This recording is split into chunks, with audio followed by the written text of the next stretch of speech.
se rió delante de toda la familia. ¿Qué se siente ser inútil, hermana? La miré y dije, nunca me he sentido mejor, desde que dejé de pagar tus facturas. Su sonrisa se desvaneció. La mesa se quedó en silencio. Mis padres se quedaron helados, luego gritaron, ¿qué facturas? ¿Por qué? La casa ya brillaba cuando entré en el camino de entrada de mis padres, cada ventana era cálida y amarilla contra la fría noche del medio oeste. Las luces de Navidad enmarcaban el porche en líneas cuidadosas que papá había medido él mismo, como siempre hacía, preciso y silencioso. La nieve crujía bajo mis botas cuando salí del coche, y el olor a pino y jamón horneado flotaba en el aire incluso antes de llegar a la puerta. Sostenía el pastel cerca de mi pecho, una cosa sencilla hecha a mano, envuelta en papel de pergamino y cordel, nada elegante, solo algo que hice con mis propias manos la noche anterior después del trabajo. Se sentía correcto traer algo así. Honesto. Sin ostentación. Dentro, la casa sonaba como siempre había sonado la Navidad. Risas rebotando en las paredes. Platos tintineando. Alguien bromeando con otro sobre quemar los panecillos. La voz de mamá flotaba desde la cocina, cálida y ocupada, diciéndole a todo el mundo que se lavara las manos y que todavía no tocaran la salsa. El árbol del salón parpadeaba suavemente, los adornos coleccionados durante décadas atrapando la luz. Por un momento, de pie allí, sacudiéndome la nieve del abrigo, sentí esa punzada familiar. Espero que quizás este año se sienta normal. Quizás podríamos sentarnos todos y comer sin que nada se rompiera. Entonces oí la risa de Brielle. Era fuerte y segura, del tipo que llenaba una habitación y atraía la atención hacia ella sin esfuerzo. Ella ya estaba allí, por supuesto. Siempre lo estaba. Sentada a la cabecera de la mesa junto a papá, con las piernas cruzadas, el suéter perfectamente planchado, el pelo bien peinado. Estaba contando una historia sobre el tráfico y un cliente que solía tener, sus manos se movían mientras hablaba, y todos escuchaban. Se veía exactamente como la persona de la que nuestra familia estaba acostumbrada a estar orgullosa. Compuesta. Imperturbable. Perfecta. Entré completamente en la habitación y dejé el pastel en la encimera.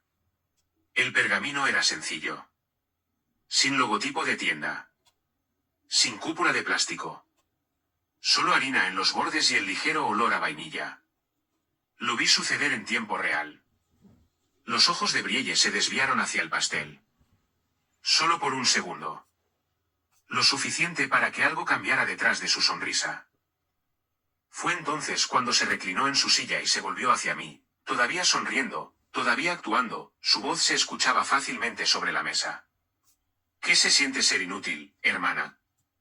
La habitación no se detuvo de inmediato. Hubo medio segundo en el que la risa persistió, en el que alguien pensó que era una broma, en el que un tenedor raspó contra un plato. Luego todo se detuvo, como un disco rayado. Lo sentí antes de pensarlo. Mi pecho se calmó. Mis manos dejaron de temblar. Fue como si algo dentro de mí encajara en su lugar.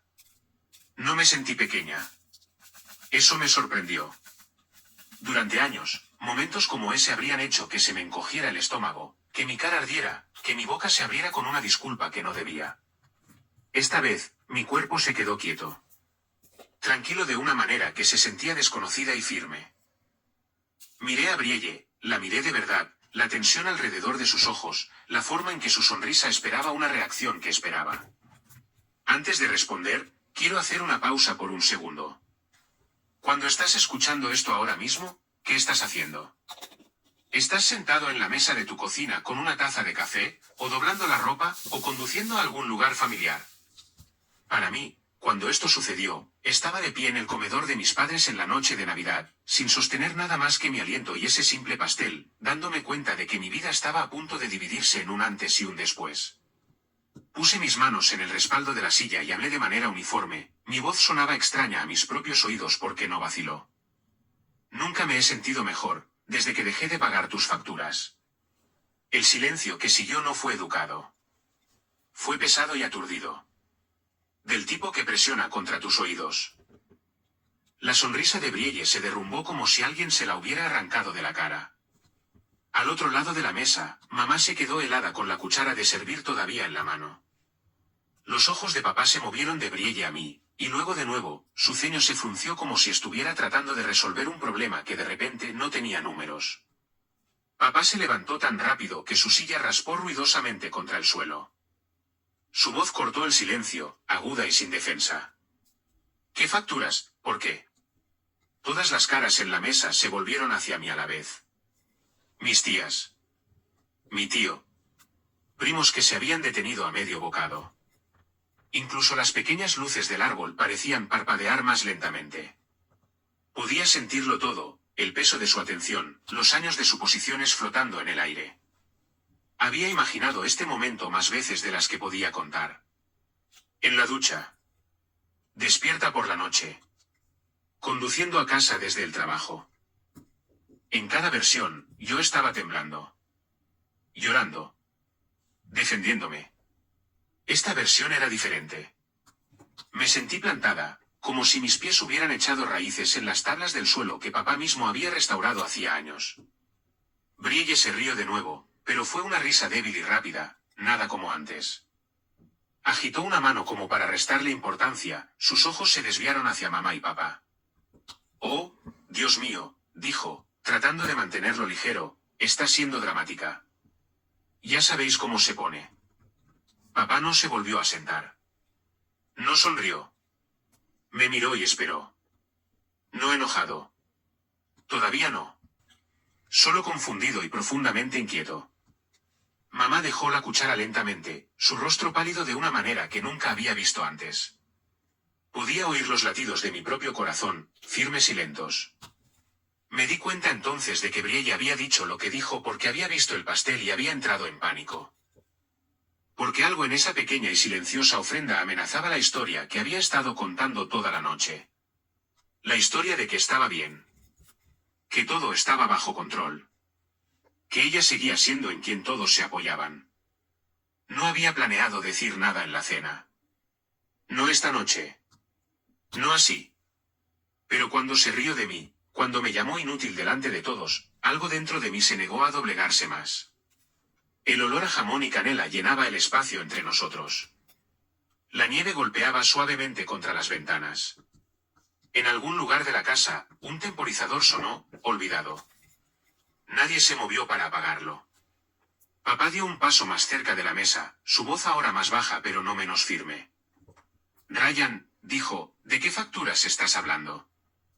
Abrí la boca para responder, consciente de que lo que dijera a continuación lo cambiaría todo, consciente de que no había forma de volver a poner el pastel en el coche, de rebobinar la noche. Todos los ojos permanecieron en mí, esperando. Miré a papá y por un instante no pude hacer que mi garganta funcionara. No porque tuviera miedo, sino porque mi mente repasó cada versión de Brielle que mis padres habían amado, cada versión en la que yo había creído, y me di cuenta de lo difícil que iba a ser quitar esa imagen de la pared delante de todos y mostrar lo que había detrás. Si le hubieras preguntado a cualquiera en nuestra familia quién era la estable, la exitosa, la hija que lo tenía todo resuelto, habrían dicho Brielle sin siquiera pensarlo. Ahora tenía 38 años, la mayor, el primer gran plan del que mamá podía presumir. Brielle era la razón por la que mamá guardaba una pila de tarjetas de Navidad con fotos familiares brillantes junto al teléfono. Cogía una y la golpeaba como prueba cada vez que hablaba con sus amigas. Mi hija mayor está en marketing, decía, con ese tono orgulloso en su voz, como si le estuviera diciendo al mundo que había hecho la maternidad correctamente. Brielle solía vestir como si su vida fuera una reunión, incluso si solo era el almuerzo. Líneas limpias, pelo ordenado, uñas hechas. Tenía una forma de entrar en una habitación que hacía que la gente se girara, no porque lo exigiera, sino porque lo esperaba. Cuando consiguió su primer gran trabajo, mamá organizó una cena. Papá asó filetes aunque todavía hacía frío afuera, porque papá siempre creyó que se celebraba con trabajo, comida y presencia. Brielle se sentó a la mesa con una copa de vino como si perteneciera allí, hablando de su oficina en el centro, de proyectos, plazos y clientes. Recuerdo haber observado la cara de papá. No decía mucho, pero sus ojos permanecían en ella de la misma manera que lo hacían cuando miraba algo que él había construido. Como si su éxito fuera una cosa sólida en la que podía confiar. Cuando la ascendieron, mamá se lo contó a todo el mundo. Cuando Brielle viajaba por trabajo, Mamá publicaba fotos que le habían enviado y actuaba como si las hubiera tomado ella misma. Cuando Brielle compró muebles más bonitos, mamá hablaba de ello como si significara que toda nuestra familia había subido de nivel en el mundo. Brielle se convirtió en la historia que nuestros padres querían contar. Era la prueba de que el trabajo duro daba sus frutos. La prueba de que a nuestra familia le iba bien. Y para ser justos, Brielle sí trabajaba duro. No voy a fingir que no lo hacía. Era aguda. Organizada. Rápida con las palabras. Podía encantar a la persona adecuada y callar a la equivocada sin levantar la voz. Si había un problema, podía mirarte a los ojos y hacer que sonara como si ambos estuvierais del mismo lado, incluso cuando no era así. Ese tipo de habilidad te lleva lejos en una oficina. También te lleva lejos en una familia. Yo era diferente. No peor, solo diferente. Tenía 32 años, la tranquila, la que tomó la ruta segura. Trabajaba como coordinadora de proyectos en Administración de Servicios de Salud, que es una forma elegante de decir que evitaba que muchas partes móviles chocaran entre sí. Hacía horarios, buscaba aprobaciones, suavizaba malentendidos, manejaba detalles para que otras personas pudieran hacer su trabajo. Nadie aplaude por ese tipo de trabajo. Solo se dan cuenta cuando dejas de hacerlo. En nuestra familia, ese también era mi papel. No causaba problemas. No pedía mucho. Traía lo que podía y me aseguraba de que las cosas se mantuvieran en calma. Cuando mamá se estresaba, yo escuchaba. Cuando papá se quedaba callado, no lo presionaba. Cuando Brielle se ponía dramática, le daba espacio, porque darle espacio siempre parecía la opción más segura. Hay un tipo de hijo alrededor del cual una familia construye una historia, y hay un tipo de hijo en el que una familia se apoya. Brielle era la historia. Yo era el pilar. Suena amargo cuando lo digo así, pero es simplemente la verdad. Si Brielle se perdía una cena festiva, todos actuaban como si todo el día se hubiera arruinado. Si yo me la perdía, mamá suspiraba y decía que lo entendía, y luego me pedía que trajera los panecillos más tarde. Brielle podía llegar tarde y se convertía en una historia divertida. Yo podía llegar tarde y se convertía en una pregunta. ¿Estás bien? Es demasiado trabajo. ¿Por qué estás tan cansada? Incluso mis éxitos se sentían como ruido de fondo en comparación con los de ella. Cuando conseguí mi trabajo en la red de salud, papá dijo, bien por ti. Cuando Brielle obtuvo un nuevo título, él hizo preguntas. ¿Qué significa eso? ¿Qué tan grande es tu equipo? ¿Cuál es tu próximo paso? Papá no es cruel, simplemente está hecho de cierta manera. Respeta el progreso visible. Respeta algo que puedes señalar. Brielle le dio algo que se podía señalar. Por eso este momento en la mesa se sentía tan imposible. Mis padres ya no sabían a quién estaban mirando. Papá me miraba como si de repente hubiera hablado un idioma que no entendía. La cara de mamá estaba tensa por la preocupación, pero también por la confusión, porque la confusión es lo que sucede cuando el guión familiar se descarrila. La verdad es que Brielle siempre había controlado el guión. Incluso cuando éramos más jóvenes, sabía cómo enmarcar las cosas. Si ella olvidaba algo, se convertía en un error que cualquiera podría cometer. Si yo olvidaba algo, se convertía en una lección sobre la responsabilidad.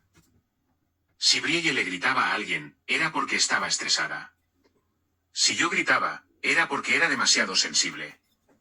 Brielle aprendió pronto que si hablaba primero, la gente escuchaba. Así que hablaba primero. Siempre hablaba primero. Eso es lo que hizo esta noche también. Vio mi pastel sencillo, mi entrada silenciosa, y habló primero. Lo hizo para que todos me miraran a mí y no a ella. Lo hizo para poder sentirse superior por un momento. Lo hizo porque lo necesitaba. Porque esa palabra, inútil, no era realmente sobre mí. Era un escudo que sostenía entre ella y las preguntas que no podía responder. Podía sentir la habitación esperando, pero dentro de mi cabeza, de repente, estaba años atrás, como siempre sucede cuando te das cuenta de que algo ha estado sucediendo durante más tiempo del que querías admitir. Vi a Brielle en acción de gracias, bromeando sobre cómo yo siempre era tan cuidadosa con el dinero, siempre tan aburrida. La vi en una cena de cumpleaños, burlándose de mí por traer regalos hechos en casa en lugar de comprar algo más grande. La vi apoyarse en esas pequeñas pullas como si fueran inofensivas, como si fueran solo cosas de hermanas. Pero ahora podía ver lo que realmente estaban haciendo. Me estaban colocando más abajo. Estaban preparando un escenario donde ella estaba en la cima, sonriendo, y nadie preguntaba por qué. Y me di cuenta de algo más, algo que hizo que mi estómago se contrajera incluso mientras mantenía la calma. Brielle había podido salirse con la suya porque nadie sospechaba que necesitara nada. Ese era el objetivo de su imagen. Una mujer a la que le va bien no necesita ayuda. Una mujer a la que le va bien no pide dinero prestado. Una mujer a la que le va bien no se esconde, ni miente, ni le pide a su hermana pequeña que guarde secretos. Así que si Brielle era la mujer a la que le iba bien, entonces yo tenía que ser la que lo hacía mal. De esa manera, cualquier cosa que sucediera a puerta cerrada podría quedarse a puerta cerrada. De esa manera, si yo parecía estresada o cansada, la gente asumiría que era mi culpa. El trabajo, las decisiones, la vida, lo que fuera. No ella. Por eso la palabra inútil duele tanto. No porque fuera verdad. No lo era. Dolía profundamente porque venía de la persona en la que mis padres más confiaban, la persona a la que todos creían, la persona que había sido tratada como el centro estable de nuestra familia desde que tengo memoria. Brielle estaba sentada allí ahora, con los hombros todavía rectos, la barbilla levantada como si estuviera tratando de mantener intacta esa vieja versión de sí misma. Pero sus ojos no estaban tranquilos. Sus ojos eran agudos y rápidos, observando a papá, observando a mamá, observando a mis tías y a mi tío, calculando. La sonrisa había desaparecido, y por primera vez en mucho tiempo vi lo que vivía debajo de ella. Miedo, caliente e inquieto. Las manos de papá estaban en el respaldo de su silla. Ya no gritaba, pero la tensión en su mandíbula me decía que quería respuestas. A papá no le gustan las sorpresas. A papá especialmente no le gustan las sorpresas financieras. Provenía de una generación que ahorraba, pagaba las facturas a tiempo, arreglaba las cosas en lugar de reemplazarlas. Todavía guarda todas las garantías en un cajón.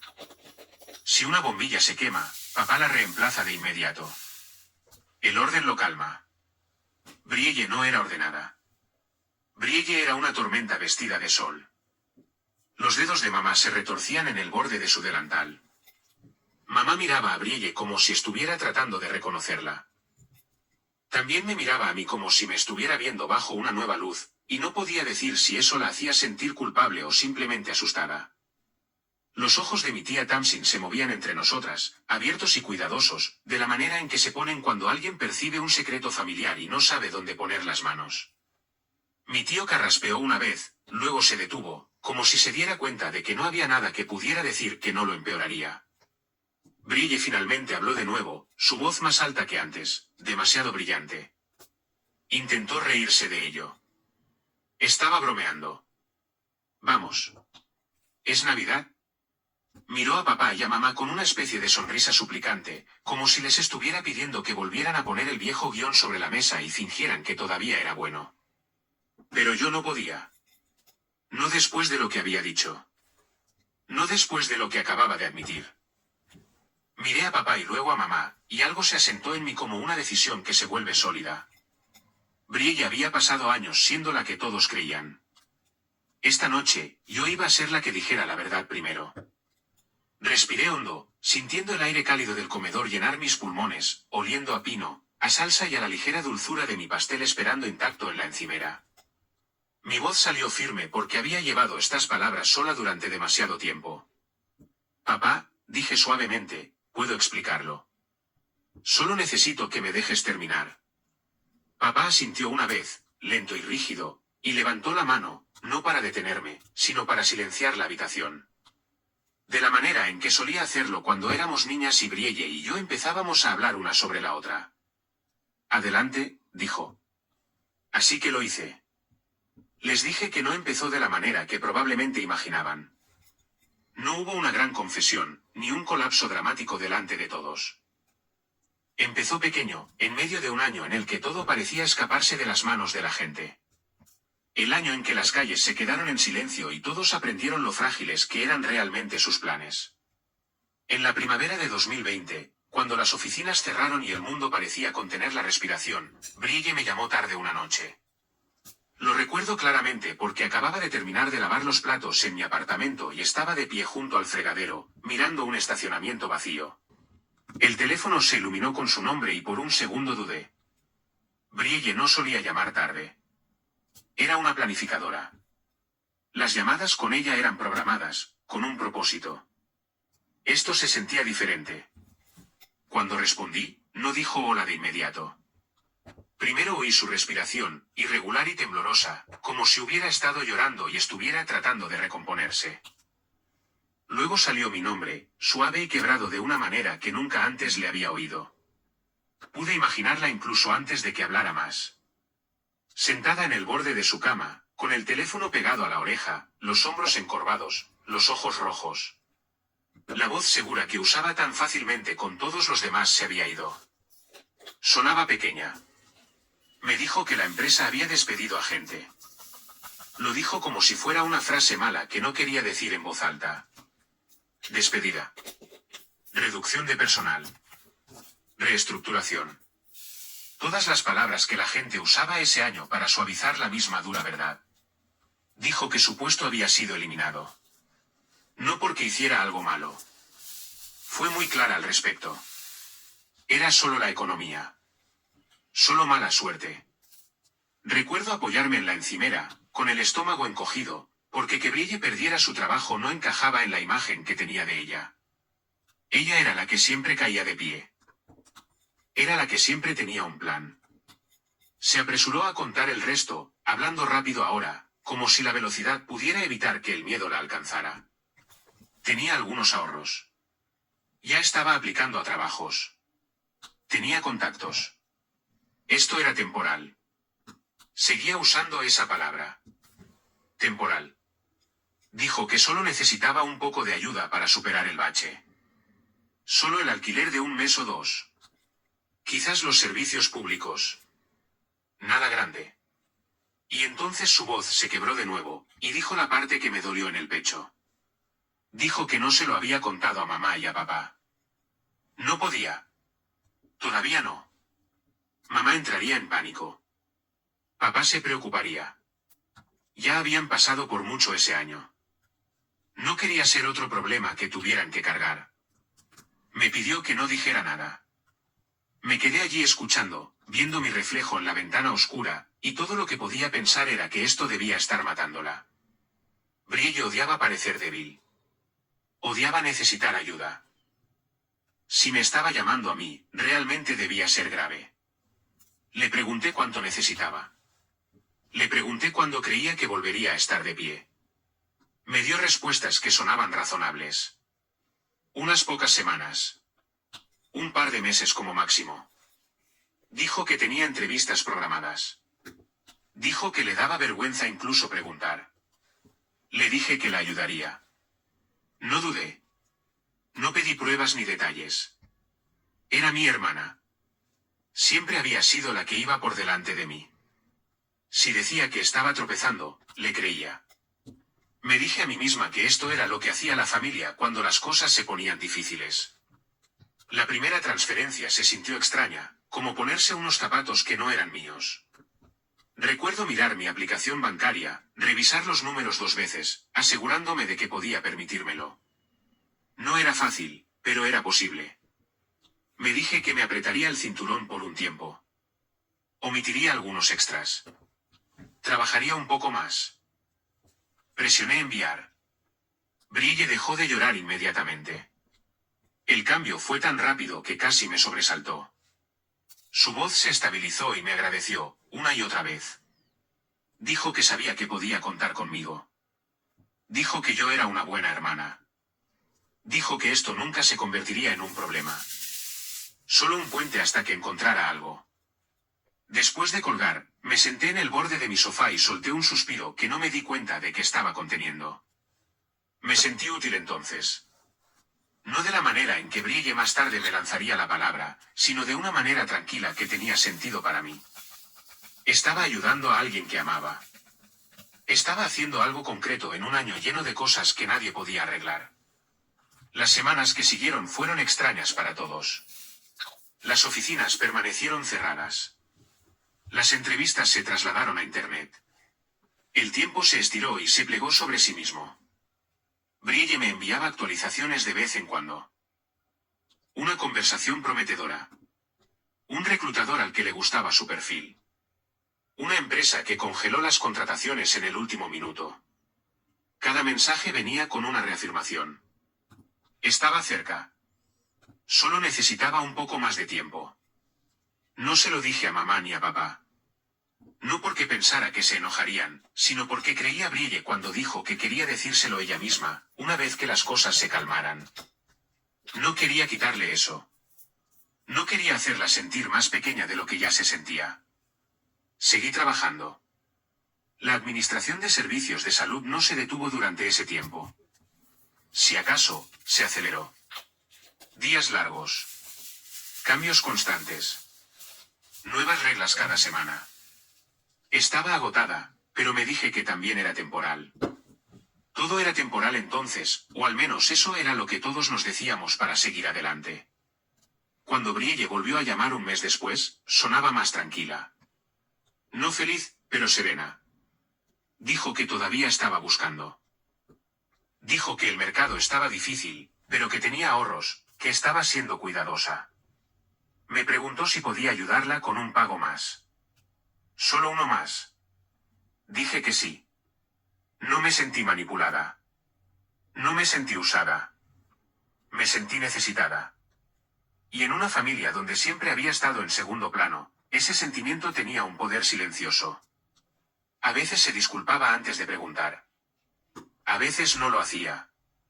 A veces hablaba de lo frustrante que era estar en casa todo el día, de cómo se sentía invisible sin su trabajo. Yo escuchaba. Asentía, aunque no pudiera verme. Le decía que mejoraría. Lo decía en serio. Mirando hacia atrás ahora, puedo ver cuán cuidadosamente enmarcaba todo. Como siempre me recordaba que esto era temporal. Como siempre enfatizaba que me devolvería el dinero. Como siempre volvía a lo avergonzada que se sentía. La vergüenza es algo poderoso. Hace que la gente la proteja. Me hizo protegerla a ella. En ese momento, nada de eso se sentía mal. Se sentía como estar bajo el techo de otra persona durante una tormenta, sosteniéndolo hasta que pasara el mal tiempo. Creía que la tormenta pasaría. Esa es la parte que quiero que entiendan, de pie allí en la mesa de Navidad, con todos los ojos todavía en mí. No entré en esto a ciegas. Entré confiando en la versión de Brielle en la que todos creíamos. Pensé que estaba ayudando a mi hermana a levantarse. Esa creencia me sostuvo por un tiempo. Hizo que las horas extras se sintieran como algo noble en lugar de algo agotador. Hizo que cada transferencia se sintiera como un parche temporal en lugar del comienzo de un patrón. Y durante los primeros meses, realmente pareció un puente. Brielle seguía diciendo que estaba cerca. Seguía diciendo que las entrevistas estaban ocurriendo. Seguía diciendo que odiaba pedirlo. Luego, las solicitudes comenzaron a cambiar de forma. Al principio era solo el alquiler, y luego fue, ¿podrías cubrir la factura de la luz este mes también? Dijo que tenía que mantener las luces encendidas porque estaba haciendo entrevistas desde casa y no podía arriesgarse a un corte. La forma en que lo dijo hizo que sonara como si estuviera dejando que su futuro se derrumbara si decía que no. La cubrí. Me dije a mí misma que era práctico. Era solo electricidad, no era para siempre. Un par de semanas después, me envió un mensaje de texto y me preguntó si podía enviar un poco más para Internet. Dijo que la conexión en su apartamento era irregular y que necesitaba mejorar su plan para mantenerse competitiva. Lo escribió como un problema de negocios, como si todavía fuera la gerente de marketing que podía convertir cualquier cosa en una estrategia. Se lo envié. Respondió con una serie de mensajes de agradecimiento que me aliviaron el pecho. Como si todavía fuéramos hermanas. Como si estuviera ayudando. Luego estaba la tarjeta de crédito. Llamó y su voz era tensa, controlada, como si estuviera tratando de evitar que la emoción se desbordara. Dijo que tenía un pago de la tarjeta pendiente y que había calculado mal. Dijo que dañaría su crédito si lo omitía, y que no podía permitirse arruinar su crédito en ese momento, no con los propietarios y los trabajos. Recuerdo estar sentada en la mesa de mi cocina, con el portátil abierto, las facturas extendidas frente a mí, y sentir que algo cambiaba. Aún no sospecha, pero sí peso. Como si el puente se estuviera alargando. Pregunté cuándo. Me lo dijo. Dudé por un segundo, solo uno, y ella lo escuchó. Su tono se agudizó de inmediato, todavía bajo, pero más agudo. Dijo, sé que piensas que debería haber planeado mejor, pero no entiendes cómo es cuando todo se desmorona a la vez. Dijo que ya estaba humillada. Dijo que no necesitaba el juicio de su propia hermana. Así que lo pagué. Después de eso, las solicitudes venían con reglas. No escritas como un contrato, sino habladas como una advertencia. No se lo digas a mamá y a papá. Lo decía cada vez. A veces lo decía suavemente, como una súplica. A veces lo decía como una orden. Decía que mamá se preocuparía hasta enfermar. Decía que papá la miraría de otra manera. Decía que ya tenían suficiente en su plato. Decía, lo estoy manejando, solo necesito tiempo. Decía, les diré cuando tenga buenas noticias, no cuando me esté ahogando. Siempre había una razón que me hacía sentir cruel por cuestionarla. Y siempre había vergüenza. Se apoyaba en esa palabra como si fuera un escudo. Decía que estaba avergonzada de estar desempleada. Decía que estaba avergonzada de necesitar ayuda. Decía que estaba avergonzada de haber trabajado tan duro y aún así terminar aquí. Lo decía como si esperara que la salvara de ello. No solo con dinero, sino con silencio. Así que me quedé callada. Me quedé callada porque pensé que el silencio era amabilidad. Me quedé callada porque no quería romper la versión de Brielle en la que creían mis padres. Me quedé callada porque, si soy honesta, había una parte de mí que quería ser en quien ella confiaba. En quien se apoyaba. La que importaba. Al principio no me di cuenta de cómo ese silencio empezó a cambiarme. Se manifestó de pequeñas maneras. Dejé de comprar pequeñas cosas que hacían mis semanas más fáciles. Dejé de pedir el almuerzo en el trabajo. Hacía café en casa y lo llevaba en un termo que siempre goteaba un poco. Me decía a mí misma que estaba siendo responsable. Me decía a mí misma que era solo por ahora. Me decía a mí misma que podía manejarlo. La administración de servicios de salud durante ese tiempo fue implacable. Teníamos poco personal y nos ajustábamos constantemente a nuevas políticas. Me quedaba hasta tarde. Asumía tareas adicionales. Atendía llamadas que no tenía que atender. Le decía a mi jefa que podía manejarlo. Me convertí en la persona que decía que sí antes de que nadie más pudiera preguntar. Cuando la gente dice que la familia es lo primero, no siempre hablan del costo silencioso. La forma en que se mete en tu cuerpo. La forma en que hace que tus hombros se tensen incluso cuando estás sentado quieto. La forma en que tu corazón late más rápido cuando tu teléfono se ilumina, porque podría ser otra solicitud, otra emergencia, otra crisis que no creaste. Brielle llamaba y yo respondía antes del segundo timbre. Si me perdía una llamada, enviaba un mensaje de texto, por favor, llámame cuando puedas, y las palabras se sentían más pesadas de lo que deberían. A veces añadía, es importante, y mi mente comenzaba a acelerarse. Me imaginaba avisos de desalojo, advertencias de corte, cargos por mora apilándose como ladrillos. Devolvía la llamada y me preparaba. La mitad de las veces, era algo que podría haber esperado. Pero ella nunca lo dejaba esperar. Eso era parte de ello. Si todo era urgente, entonces nunca tenía espacio para pensar. Intenté una vez crear espacio. Era finales de verano, todavía hacía calor afuera, el tipo de noche en la que el aire se te pega. Acababa de llegar a casa del trabajo, sin zapatos, con el pelo recogido, de pie en mi cocina mirando los comestibles que había comprado cuidadosamente dentro de un presupuesto. Brielle llamó y preguntó por el próximo pago. No el alquiler, dijo, sino los servicios públicos, más la tarjeta, más una cosa más. Dijo que necesitaba renovar algo en línea, una suscripción, dijo que era necesaria para la búsqueda de empleo. Respiré hondo y dije algo que había estado practicando en mi cabeza durante semanas. Dije, Brielle, quizás deberíamos decírselo a mamá y a papá. Quizás papá pueda ayudarte a hacer un plan. Quizás mamá preferiría saberlo que mantenerse en la oscuridad. Quizás esto se está volviendo más grande que un simple bache corto. Hubo silencio de su parte por un momento. Luego su voz cambió. No llorando. No suave. Fría. Dijo, ¿quieres arruinarme? Parpadeé, como si hubiera oído mal. Dije que no, por supuesto que no, solo creo que querrían saber. Ella dijo, no entiendes. Papá nunca me mirará de la misma manera.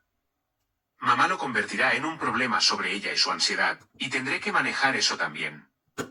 Dijo, ¿quieres hacer que la familia se decepcione de mí para que tú puedas sentirte mejor contigo misma? Eso me golpeó como una bofetada. Fue tan injusto que mi primer instinto fue reír, pero mi boca permaneció cerrada. Sentí que mi cara se calentaba. Le dije que no era eso lo que quería decir. Le dije que estaba preocupada. Le dije que no podía seguir haciendo esto para siempre.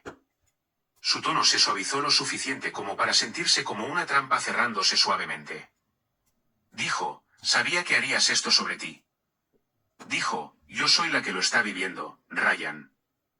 Yo soy la que tiene que despertarse y sentirse como un fracaso todos los días. Tú puedes ir a trabajar y sentirte estable. No sabes lo que es ver cómo tu vida se desmorona. Luego suspiró, como si estuviera agotada por mí. Dijo, no quería pedírtelo en primer lugar. Tú te ofreciste.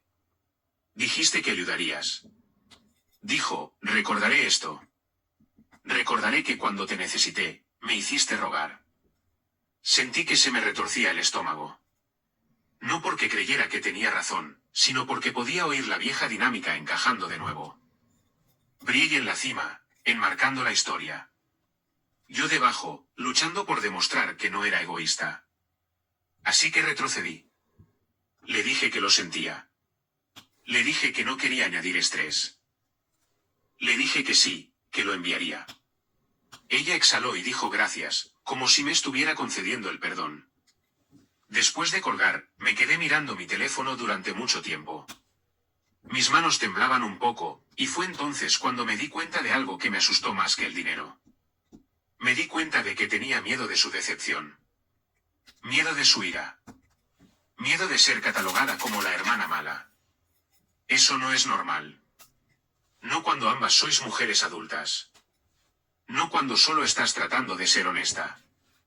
Empecé a notar cómo Brielle hablaba del secreto como si fuera amor. Como si guardar su secreto fuera una prueba de que me importaba. Decía cosas como, eres la única en la que puedo confiar, y se sentía como un cumplido. Luego decía, no se lo digas a nadie, y se sentía como una responsabilidad. A veces llamaba y su voz volvía a ser gentil, casi dulce. Preguntaba cómo estaba. Mencionaba algo divertido que había visto en línea. Me decía que extrañaba los viejos tiempos. Luego, justo cuando sentía que bajaba la guardia, deslizaba la pregunta. ¿Puedes cubrir esto también? Solo esto. Sabes que yo lo haría por ti. Quería creer esa última parte. Quería creer que ella lo haría por mí. Pero una pequeña parte de mí seguía susurrando que nunca lo había hecho, no realmente. No cuando importaba. Brielle era buena para estar presente cuando la hacía quedar bien. No era buena para estar presente cuando era complicado. Me dije que ese pensamiento era mezquino. Lo reprimí. Reprimí mucho. Reprimí el resentimiento cuando la veía publicar fotos en línea sonriendo en una terraza, incluso si la bebida en su mano era solo limonada. Reprimí la confusión cuando hablaba de pedir comida para llevar como si fuera normal, aunque me decía que apenas sobrevivía. Reprimí la pequeña punzada cuando hacía bromas sobre mis gastos cuidadosos, sobre cómo siempre era tan seria. Se reía y decía, te preocupas demasiado, y yo miraba mi cuenta bancaria y me tragaba la verdad.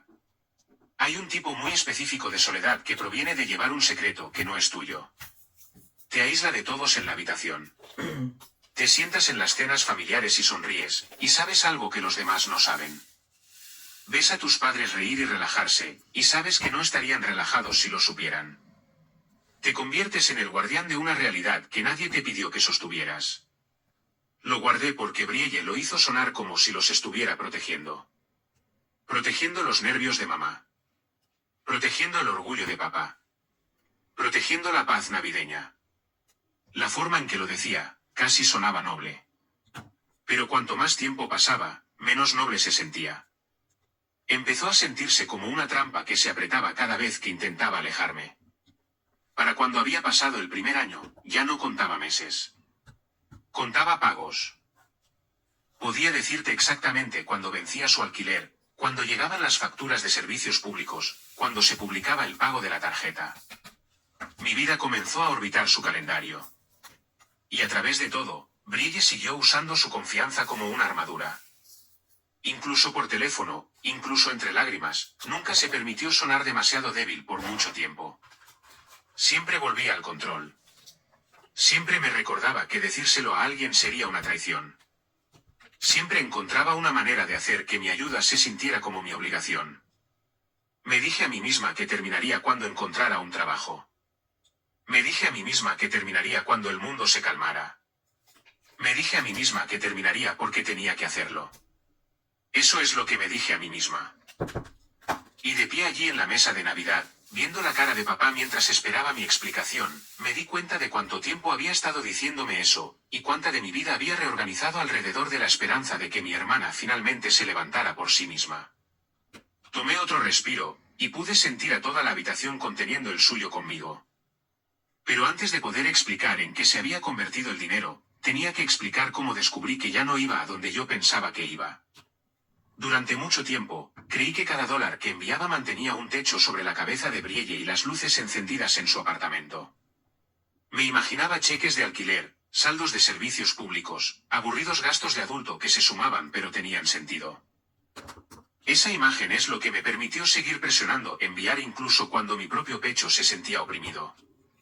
La primera grieta en esa imagen llegó silenciosamente, no con una pelea o una confesión, sino con una notificación. Fue una tarde cualquiera, en medio de otro largo día de trabajo. Estaba almorzando en mi escritorio, navegando por mi teléfono como lo hace la gente cuando necesita un descanso mental. Brielle había publicado algo. No una foto de sí misma, no una cita, sino una captura de pantalla. Pasó por mi pantalla por menos de un segundo antes de que mi cerebro registrara lo que era. Números. Gráficos. Líneas verdes y rojas subiendo y bajando bruscamente. Lo miré más tiempo del que pretendía. Lo había subtitulado con algo vago sobre aprender y mantenerse disciplinada. Nada que dijera explícitamente dinero. Nada que alarmara a alguien que no supiera lo que estaba viendo. Pero yo sí sabía lo suficiente como para sentir que se me encogía el estómago. Esa noche, cuando llamó preguntando por la próxima transferencia, le pregunté al respecto. Intenté sonar casual. Le pregunté qué era ese gráfico. Se rió, rápida y despectivamente. Dijo que solo era inversión. Dijo que había estado aprendiendo algunas cosas mientras tenía tiempo. Forex. Criptomonedas. Cosas así. Dijo que era inteligente diversificar. Dijo que todo el mundo lo estaba haciendo. Su confianza fue inmediata y practicada. El mismo tono que usaba cuando hablaba de campañas y estrategias cuando todavía tenía su trabajo. Lo hizo sonar responsable. Progresista. Casi impresionante. Le pregunté si estaba invirtiendo mucho dinero en ello. Dijo que no. Dijo que solo un poco. Dijo que era cuidadosa. Dijo que nunca apostaría. Esa palabra salió afilada, como un insulto. No soy estúpida, dijo. Sé lo que estoy haciendo. Quería creerle. Realmente lo quería. Pero algo en mi cuerpo no se calmó como solía hacerlo cuando ella me tranquilizaba. La imagen de esos gráficos se quedó conmigo. Las caídas bruscas. Los picos repentinos. No parecía una inversión lenta y cuidadosa. Parecía adrenalina. No presioné esa noche. Me dije que no era mi lugar. Ya estaba lo suficientemente a la defensiva sobre el dinero. No quería añadir otra capa de tensión. Pero una vez que el pensamiento estuvo allí, no se fue. Durante las siguientes semanas, Pequeñas cosas comenzaron a destacar. Mencionaba estar despierta hasta tarde viendo los mercados. Me enviaba mensajes de texto a horas extrañas, emocionada o desanimada de una manera que no coincidía con lo que estaba diciendo. A veces sonaba acelerada, hablando rápido, saltando de una idea a otra. Otras veces sonaba hueca, como si estuviera recitando líneas que había practicado. Una tarde, me encontré con Noah Greer en el supermercado. Noah era un viejo amigo de la familia, alguien que nos conocía desde que éramos niñas. Trabajaba como asesor financiero independiente, el tipo de persona que explicaba las cosas con calma y nunca intentaba impresionar a nadie. Charlamos sobre el trabajo y el tiempo, y luego, sin planearlo, mencioné a Brielle. De manera casual. Dije que estaba entre trabajos y que había estado hablando de operar en línea. La expresión de Noah cambió de inmediato. No alarmada, sino seria. Preguntó qué tipo de operaciones. Cuando dije Forex y criptomonedas, asintió lentamente. No dijo que fuera malo o imprudente. Dijo algo más sutil, algo que se me quedó grabado. Dijo que para algunas personas, empieza a parecer menos una inversión y más una apuesta. Dijo que el problema no son solo las pérdidas, es el patrón. Cuando alguien pierde, siente el impulso de recuperarlo. Persiguen la pérdida. Se dicen a sí mismos que el próximo movimiento lo arreglará todo. Dijo que el cerebro responde a las ganancias y pérdidas de la misma manera que lo hace a una máquina tragamonedas. Dijo que al mercado no le importa cuán desesperadamente necesites que cambie. Conduje a casa con sus palabras resonando en mi cabeza. Esa noche, cuando Brielle llamó, le pregunté más directamente. Le pregunté cuánto había invertido. Ella desvió el tema. Dijo que estaba pensando demasiado. Dijo que sonaba como papá. Eso dolió, porque sabía exactamente lo que esa comparación me haría. Sabía que no quería sonar controladora. Sabía que no quería ser la que la sermoneara. Dijo que esto en realidad eran buenas noticias. Dijo que casi había recuperado lo que había perdido antes. Dijo que solo necesitaba un poco más de tiempo para hacerlo bien. Perdido antes. Esa fue la primera vez que admitió que había habido pérdidas. Le pregunté si el dinero que le estaba enviando iba a esas cuentas. Hizo una pausa. Lo suficiente. Dijo que no. Dijo que no directamente. Dijo que todo se mezclaba. Dijo que el dinero era dinero y que ella lo estaba gestionando. Dijo que me estaba enfocando en lo incorrecto. Ese fue el momento en que el miedo entró en la habitación. No pánico, no ira, sino miedo. Del tipo que se asienta bajo y frío y hace que todo lo demás se sienta poco fiable. Me di cuenta de que no sabía a dónde iba mi dinero. Me di cuenta de que estaba confiando en alguien que no podía explicar claramente lo que estaba haciendo con él. Unos días después, llamó con urgencia en su voz.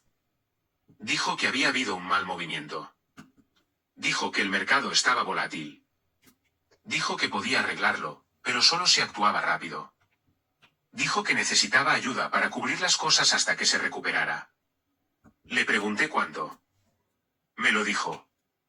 El número hizo que mi pecho se oprimiera. Era más de lo habitual. No escandaloso, pero no pequeño. Suficiente para que lo sintiera. Suficiente para que tuviera que reorganizar las cosas de nuevo. Le dije que estaba preocupada. Le dije que esto ya no sonaba como solo pagar facturas. Su reacción fue inmediata. Me acusó de no confiar en ella. Dijo que si tuviera idea de lo cerca que estaba de darle la vuelta, no dudaría. Dijo que este era el último empujón. El último movimiento. La última oportunidad. Dijo que si no la ayudaba ahora, todo por lo que había trabajado se habría ido. Pude oír el filo en su voz, la desesperación envuelta en confianza. Era el mismo patrón que Noah había descrito, desarrollándose justo frente a mí. Perder. Perseguir. Solo uno más. Dije que necesitaba pensar. No le gustó eso. Dijo que pensar era un lujo que no tenía. Dijo que la vacilación era como la gente perdía oportunidades. Dijo que estaba siendo negativa. Dijo que pensaba que creía en ella. Eso último me golpeó fuerte. La creencia se había convertido en moneda. Si creía en ella, pagaba. Si no lo hacía, era la enemiga. Colgué y me senté en el silencio de mi apartamento, con el teléfono en la mano, el corazón acelerado.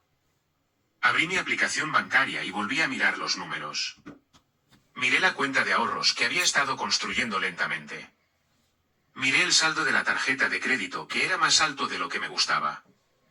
Miré el calendario y conté los días hasta mi próximo sueldo. Me dije que si este realmente era el último empujón, entonces ayudarla una vez más realmente terminaría las cosas. Me dije que si no ayudaba y ella lo perdía todo, nunca me lo perdonaría. Me dije que la familia significaba estar presente incluso cuando te asustaba. Así que envié el dinero. Después, no me sentí aliviada. Me sentí enferma. Las siguientes semanas fueron una neblina de actualizaciones que no iban a ninguna parte. Dijo que el mercado era impredecible. Dijo que casi había recuperado sus pérdidas. Dijo que las cosas estaban mejorando.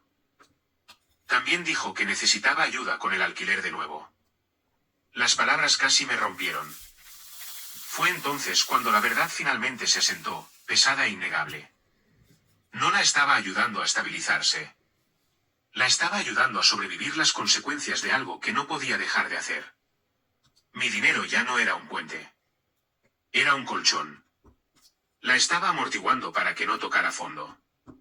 Recordé la voz tranquila de Noah, la forma en que había dicho que el cerebro persigue las pérdidas. Recordé cómo sonaba Brielle cuando hablaba del próximo movimiento, la forma en que su voz se elevaba con una esperanza que era demasiado aguda para ser real.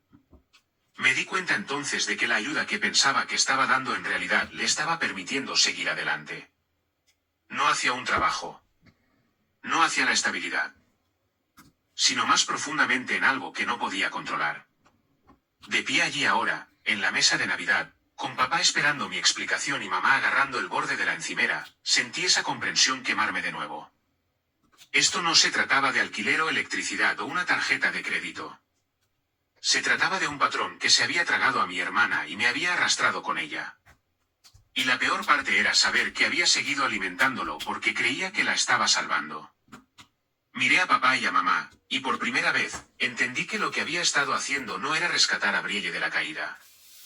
La había estado ayudando a ocultar lo lejos que ya había caído. Tragué saliva y tomé otra respiración profunda, sabiendo que la siguiente parte sería más difícil de decir en voz alta.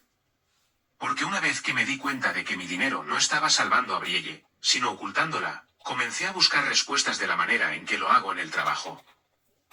Dejé de confiar en los sentimientos y comencé a seguir patrones. Comencé a hacerme preguntas que me revolvían el estómago. Si estaba usando mi dinero para tapar agujeros, ¿cuántos agujeros había? Si me estaba pidiendo que lo mantuviera en secreto, ¿a quién más le estaba pidiendo? No lo descubrí en un momento dramático. Lo descubrí de la manera en que la gente suele descubrir los secretos familiares, en pedazos, a través de pequeños deslices e insinuaciones accidentales. Comenzó con una llamada telefónica de mi tía Tamsin. Es la hermana de mamá, práctica, sin rodeos, el tipo de mujer que siempre tiene toallas de papel en su bolso y nunca deja que nadie salga de su casa con hambre. Me llamó una tarde y me preguntó cómo estaba. Su voz tenía esa suavidad cuidadosa que la gente usa cuando quiere decir algo pero no quiere empeorarlo. Le dije que estaba bien. Esa era mi respuesta automática. Bien significaba que todavía estaba de pie. Hizo una pausa y luego preguntó, casi casualmente, si Brielle estaba bien. Dije que estaba entre trabajos y tratando de resolver las cosas. Tamsin hizo un pequeño sonido, como si estuviera sopesando sus palabras. Luego dijo, Brielle me pidió dinero el mes pasado. Solo un poco. Dijo que era para el alquiler. Me pidió que no se lo mencionara a nadie porque no quería que mamá y papá se preocuparan. Todo mi cuerpo se heló. No porque Brielle hubiera pedido ayuda, sino porque había repetido la misma línea. El mismo guión. La misma petición de silencio. Intenté mantener mi voz firme. Le pregunté a Tamsin cuánto. Me lo dijo, y no era una cantidad enorme, pero era suficiente para importar. Suficiente para significar que no era un favor de una sola vez. Suficiente para significar que Brielle estaba tejiendo una red.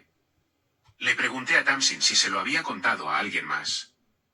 Tamsin dijo que no. Dijo que se sentía incómoda, pero Brielle sonaba tan avergonzada, tan desesperada. Dijo que no quería causar drama. Dijo que imaginó que Brielle se lo contaría a mamá y a papá cuando las cosas mejoraran. Tamsin dijo que no quería quitarle esa elección. Le agradecí por contármelo. Mi voz sonaba lejana a mis propios oídos. Cuando colgué, me senté en el borde de mi sofá y miré la pared durante mucho tiempo. Ese fue el momento en que entendí que mi silencio no estaba protegiendo a Brielle. Estaba protegiendo lo que fuera que Brielle estuviera haciendo. Después de eso, comencé a notar todo. Un primo mencionó que Brielle había estado estresada últimamente y había preguntado por préstamos a corto plazo. Un tío hizo una broma sobre cómo todos necesitaban un rescate en estos días, y yo me reí como si fuera divertido, aunque mis manos sudaban. Mamá me contó de pasada que Brielle había estado llamando más a menudo, sonando cansada. Mamá dijo que estaba preocupada, pero Brielle siempre insistía en que estaba bien. ¿Bien? Esa palabra otra vez. Llamé a Brielle y le pregunté directamente si le había pedido dinero prestado a la tía Tamsin. No lo negó. Ni siquiera sonó sorprendida de que lo supiera. Sonaba molesta, como si hubiera violado algún acuerdo. Dijo que sí, pero que no era gran cosa. Dijo que Tamsin se lo ofreció. Dijo que era solo temporal. Dijo que no debería estar llamando por ahí como una especie de detective. Le dije que no estaba llamando por ahí. Le dije que Tamsin me llamó porque se sentía inquieta. Brielle espetó que Tamsin era dramática. Dijo que la gente siempre reaccionaba de forma exagerada cuando se trataba de dinero. Dijo que la estaba haciendo sentir peor cuando ya estaba luchando. Luego bajó la voz y dijo las palabras que siempre decía, las que se apretaban alrededor de mi garganta como una soga. No se lo digas a mamá y a papá. Por favor. Te lo ruego. Le pregunté por qué me lo estaba rogando a mí cuando debería haber estado hablando con ellos. Dijo que porque no lo entenderían. Dijo que papá la juzgaría. Dijo que mamá se preocuparía hasta enfermar. Dijo que podría manejarlo si todos se mantuvieran al margen. Mantenerse al margen. Como si no tuviera nada que ver conmigo. Como si no lo hubiera estado cargando durante años en ese momento. Le dije que necesitaba honestidad si iba a seguir ayudando. Ella estuvo de acuerdo. Durante aproximadamente una semana. Luego sucedió algo más. Algo que me puso la piel de gallina con un tipo de pavor que nunca antes había sentido. Fue un domingo por la tarde cuando conduje a casa de mamá y papá para ayudar a papá con algo en el garaje. A papá le gusta hacer las cosas él mismo, pero también es el tipo de hombre que finge que no necesita ayuda hasta que la necesita. Me había enviado un mensaje de texto esa mañana, simple y directo. Pasa si tienes tiempo. Necesito un segundo par de manos. Cuando llegué, papá estaba en el garaje rodeado de herramientas y cajas de almacenamiento navideño. La radio sonaba suavemente y él tenía las mangas arremangadas. Mamá estaba dentro haciendo sopa, el tipo de sopa que siempre sabe a seguridad. Ayudé a papá a mover una caja pesada, y luego nos quedamos allí un momento recuperando el aliento. Papá se limpió las manos en un trapo y me preguntó cómo iba el trabajo. Le dije que estaba ocupado. Asintió como si lo esperara. Luego dijo algo que me detuvo. Dijo, Brielle me preguntó sobre mi cuenta de jubilación la semana pasada. Mi estómago se encogió tan rápido que me sentí mareada. Intenté sonar casual, como si no fuera nada. Le pregunté qué quería saber. Papá frunció el ceño. Dijo que estaba haciendo preguntas sobre penalizaciones y retiros. Dijo que hablaba rápido, como si tuviera mucho en mente. Papá dijo que le dijo que no tocara el dinero de la jubilación a menos que fuera una emergencia. Papá dijo que ella le dijo que era una emergencia, pero no lo explicó. Oí la sangre correr en mis oídos. Me obligué a respirar. Le pregunté a papá si le había dado dinero. Papá dudó. Esa vacilación me lo dijo todo antes de que dijera una palabra. Miró hacia otro lado, solo un poco, hacia los estantes. Luego admitió que la había ayudado. No mucho, dijo rápidamente. Solo un poco. Dijo que prometió que se lo devolvería cuando se recuperara. Dijo que le pidió que no se lo mencionara a mamá porque mamá se preocuparía. Sentí que mis rodillas se debilitaban. Agarré el borde del banco de trabajo para estabilizarme. Papá, dije, y mi voz sonaba extraña, tensa, como si viniera de otra persona. ¿Cuánto tiempo ha estado sucediendo esto? Papá frunció el ceño de nuevo. Dijo que era reciente. Dijo que preguntó una vez hace unos meses, y luego de nuevo más recientemente. Papá dijo que pensaba que solo la estaba ayudando a superar un mal momento. Papá dijo que no pensaba que fuera una gran situación. Apenas podía oírlo por encima de mis propios pensamientos. Porque era una gran situación. Era más grande de lo que incluso me había permitido nombrar. Si Brielle había metido la mano en el dinero de la jubilación de papá, significaba que estaba desesperada de una manera que incluso a ella la asustaba. También significaba que estaba dispuesta a cruzar líneas que no deberían cruzarse. El dinero de la jubilación no es un préstamo casual. No es una solución rápida. Es el futuro que papá había pasado décadas construyendo con decisiones cuidadosas y madrugadas y diciendo que no a cosas que quería porque creía en la seguridad.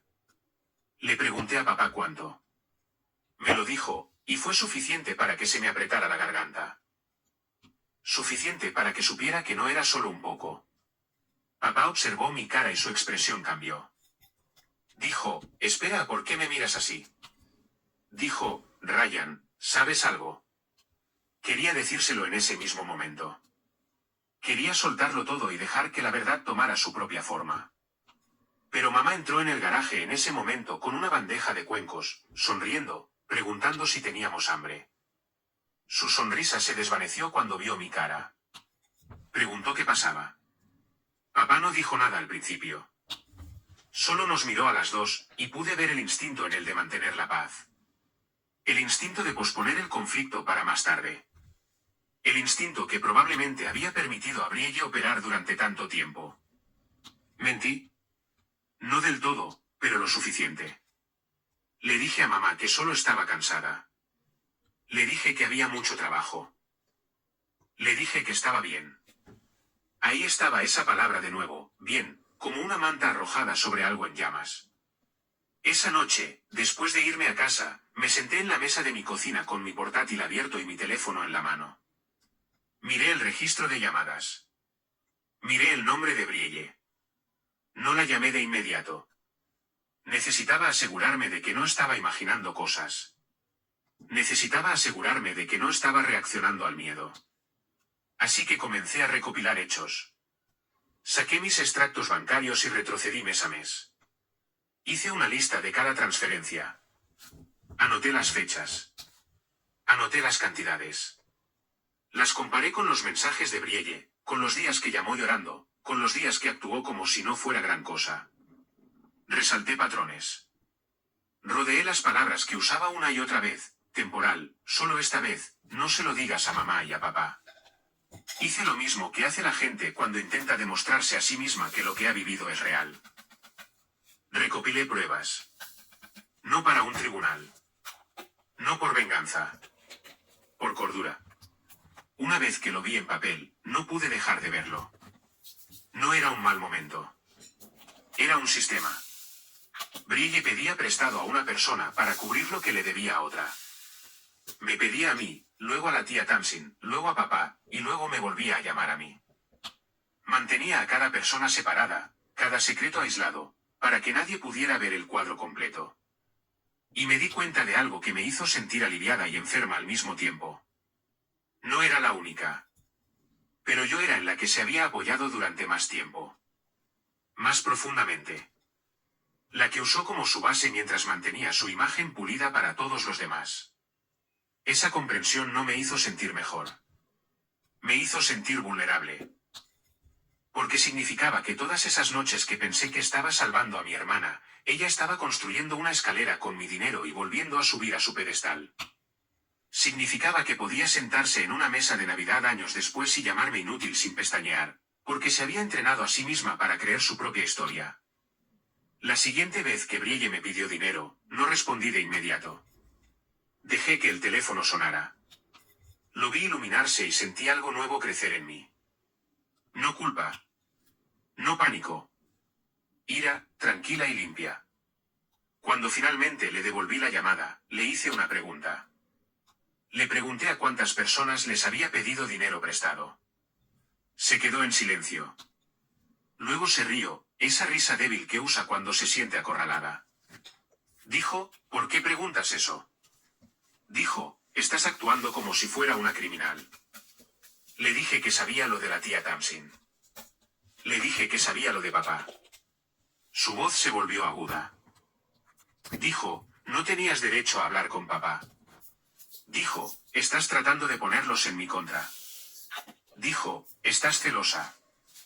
Dijo, siempre odiaste que yo fuera de la que estaban orgullosos.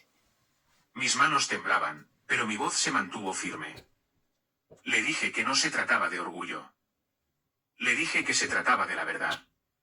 Dijo lo que siempre decía cuando estaba perdiendo el control. Dijo, no se lo digas a mamá. No se lo digas a papá. Lo arruinarás todo. Y ese fue el momento en que entendí exactamente lo que todo significaba para ella. Todo no era nuestra familia. Todo era su imagen. Después de esa llamada, abrí una carpeta en mi ordenador y la nombré por lo que era. Comencé a guardar capturas de pantalla. Comencé a guardar extractos bancarios. Comencé a escribir una cronología en lenguaje sencillo, mes a mes, pago por pago, solicitud por solicitud. No lo hice porque quisiera castigarla. Lo hice porque podía sentirme deslizándome en esa vieja niebla donde cuestionaba mi propia realidad. Lo hice porque sabía que si no anclaba la verdad en algún lugar sólido, Brille la reescribiría, y yo terminaría disculpándome por algo que ella había hecho. Así que de pie en la mesa de Navidad ahora, con papá todavía mirándome y mamá congelada cerca de la encimera, sabía que no solo sostenía mi propia historia en mis manos. Sostenía el primer mapa claro de cuán lejos había llegado mi hermana, y a cuántas personas había arrastrado con ella. Tragué saliva de nuevo, luego miré a papá, y asentí una vez como si estuviera asintiendo para mí misma. Tengo las pruebas, dije en voz baja, y puedo mostrártelo todo. Pero la verdad era que la decisión de parar no comenzó en esa mesa de Navidad. Comenzó semanas antes, en un día laborable ordinario que casi me cuesta el trabajo. Había estado funcionando con las reservas durante meses para entonces. Durmiendo a la ligera, despertándome ya cansada.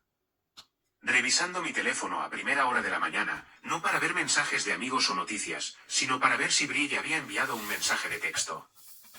Mi cuerpo había aprendido a prepararse antes de que mi mente siquiera se diera cuenta.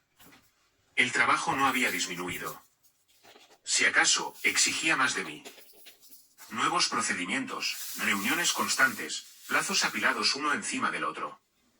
Solía enorgullecerme de ser constante. Fiable. La persona en la que la gente podía confiar. En algún punto del camino, esa constancia comenzó a resquebrajarse. La primera señal llegó durante una reunión de equipo. Se suponía que debía presentar un resumen en el que había trabajado durante semanas. Me quedé allí, mirando la pantalla, y por unos segundos, mi mente se quedó completamente en blanco. No nerviosa. Vacía. Como si las palabras se hubieran evaporado. Mi gerente me miró, confundida. Alguien carraspeó. Me disculpé y lo hice a trompicones, pero pude sentir el cambio en la habitación. La pregunta no formulada. ¿Estás bien? Más tarde ese día, mi gerente me pidió que fuera a su oficina. Cerró la puerta suavemente y me preguntó si todo estaba bien. Dijo que últimamente parecía distraída. Dijo que valoraba mi trabajo, pero que necesitaba que estuviera presente. Asentí y dije que sí, por supuesto, que solo estaba cansada. Dije que las cosas habían estado ocupadas en casa. Me miró por un largo momento, luego dijo algo que me asustó más que cualquier discusión con Brille. Dijo, no quiero perderte, pero necesito que te cuides. Cuidarme. Casi me reí. Ya ni siquiera sabía lo que eso significaba. Esa noche, Brille llamó. Vi su nombre iluminarse en mi teléfono mientras estaba sentada en mi sofá, todavía con los zapatos puestos, mirando a la nada. Por un segundo, consideré no responder. Consideré dejarlo ir al buzón de voz. No lo hice. El hábito es algo poderoso. Su voz no entró en pánico esta vez. Era plana. Profesional. Me dijo que necesitaba dinero de nuevo. No preguntó cómo estaba. No se disculpó. Me dijo la cantidad y la fecha límite, como si estuviera leyendo una lista. Sentí que algo dentro de mí se endurecía. Le pregunté para qué era. Suspiró, irritada. Dijo, ¿por qué importa? Dijo, el dinero es dinero. Dijo que estaba pensando demasiado de nuevo. Le dije que estaba luchando. Le dije que mi trabajo estaba en juego. Le dije que no podía seguir haciendo esto. Hubo una pausa. Luego dijo la frase que finalmente rompió cualquier lealtad que me quedaba. Dijo, bueno, supongo que asumí que lo resolverías. Siempre lo haces. No había gratitud en su voz. Ni vergüenza. Solo expectativa. Esa frase me golpeó más fuerte que todos los chantajes emocionales combinados. Porque reveló algo que me había estado negando a ver. No tenía miedo de perder mi ayuda. Estaba segura de que no lo haría. Le dije que no podía enviar nada en este momento. Se rió. No una risa nerviosa. Una risa aguda. Dijo, no seas dramática. Tienes un trabajo. Estarás bien. Dijo, yo necesito esto más que tú. Podía oír los latidos de mi propio corazón en mis oídos. Le dije que necesitaba tiempo para pensar. Espetó que pensar no era una opción. Dijo que si no lo enviaba, las cosas se pondrían mal. Dijo que me arrepentiría. Algo en mí se quedó muy quieto. Me di cuenta de que había tenido miedo de su ira durante tanto tiempo que nunca me había detenido a preguntarme por qué. ¿Miedo de qué, exactamente? Su decepción. Sus palabras. Su retirada. Ninguna de esas cosas podía realmente dañarme a menos que yo lo permitiera. Terminé la llamada. No con una pelea. No con un discurso. Simplemente dije que no podía hacer esto más y colgué. Mis manos temblaban, pero mi pecho se sentía más ligero de lo que se había sentido en años. Envió un mensaje de texto de inmediato. Luego otro. Y otro. Los mensajes cambiaron rápidamente. Primero confusión. Luego la acusación. Luego la culpa. Dijo que no podía creer que le hiciera esto. Dijo que la estaba abandonando. Dijo que recordaría esto. No respondí. Esa noche, dormí casi 8 horas seguidas por primera vez en meses. Cuando me desperté, el mundo se sentía más silencioso. Los días siguientes fueron horribles y esclarecedores al mismo tiempo. Brielle intentó todos los ángulos. Llamó. Envió mensajes de texto. Envió largos mensajes sobre traición y cortos sobre emergencias. Alternaba entre ser fría y suplicante. Cuando no respondí, escaló. Mencionó a mamá y a papá. Dijo que se decepcionarían de mí si lo supieran. Dijo que era egoísta. Dijo que había cambiado. Tenía razón en una cosa. Había cambiado. Dejé de revisar mi teléfono cada 5 minutos. Empecé a concentrarme en el trabajo de nuevo. Tomé un descanso completo para almorzar y realmente comí. Me fui a casa a tiempo. Sentí que la niebla en mi cabeza comenzaba a disiparse, lentamente. Pero con el alivio llegó el miedo. No de Brielle, sino de lo que sucedería cuando la verdad finalmente saliera a la luz. Porque sabía que lo haría. Secretos como ese nunca permanecen enterrados. Se pudren. Se filtran. Fue entonces cuando comencé a prepararme. No por venganza. No para exponerla públicamente. Por protección. Organicé todo. Extractos bancarios. Mensajes. Fechas. Cantidades. Escribí una cronología que mostraba cómo había crecido desde un mes de alquiler hasta años de apoyo. Incluí notas sobre sus solicitudes de secreto. Incluí capturas de pantalla de mensajes donde enmarcaba mi ayuda como una obligación. No lo hice con ira. Lo hice con claridad. Me dije que si alguien alguna vez me preguntaba por qué paré, No tendría que buscar palabras a tientas. No tendría que depender de una memoria que pudiera ser torcida. Tendría la verdad, simple y sin adornos. A medida que se acercaba la Navidad, la tensión se intensificó. Brielle dejó de llamarme directamente y comenzó a actuar con normalidad en el chat grupal de la familia. Envió mensajes alegres. Bromeó. Publicó fotos en línea que hacían parecer que le estaba yendo muy bien. Sabía lo que eso significaba. Estaba reforzando su imagen. Adelantándose a la historia. Cuando mamá llamó para confirmar los planes para la cena de Navidad, sentí que se me formaba un nudo en el estómago. Sabía que no podía seguir fingiendo. También sabía que no podía forzar la verdad en una conversación privada donde Brielle podría reescribirla más tarde. No planeé una confrontación. No ensayé discursos. Solo sabía que cuando estuviéramos todos en la misma habitación, algo cedería. En el camino a casa de mamá y papá esa noche, con el pastel hecho a mano en el asiento del pasajero y la carpeta de documentos en mi bolso, me sentí extrañamente tranquila. Como alguien que ya ha cruzado la línea más difícil. No sabía exactamente qué pasaría. Pero sabía esto. La cena de Navidad iba a ser el momento en que todo lo que Brielle había construido sobre el silencio finalmente se encontraría con la luz. Y una vez que lo hiciera, no habría vuelta atrás. La luz ya estaba allí, cálida y brillante en el comedor de mamá y papá, rebotando en la mesa de madera pulida y en el plato de cristal que mamá solo sacaba en las fiestas. Hacía que toda la escena pareciera casi demasiado bonita para lo que estaba sucediendo. El árbol parpadeante en la esquina. Velas en el aparador. Platos alineados como una postal. Y en medio de ello, papá de pie con su silla echada hacia atrás, mamá congelada cerca de la encimera, y todas las caras vueltas hacia mí como si yo fuera la que había destrozado algo sagrado. La voz de papá todavía flotaba en el aire. ¿Qué facturas? ¿Por qué?